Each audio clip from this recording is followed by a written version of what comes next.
What is something your parents did that you will never forgive them for? I was 18 when my mom died during Hurricane Katrina.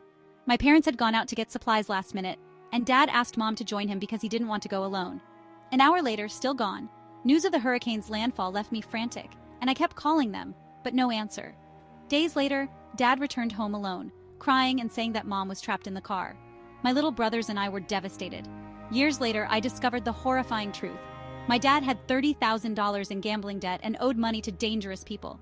We thought he had overcome his addiction, but he hadn't. He was desperate. And a year after my mom's supposed death, I found a voicemail she had left.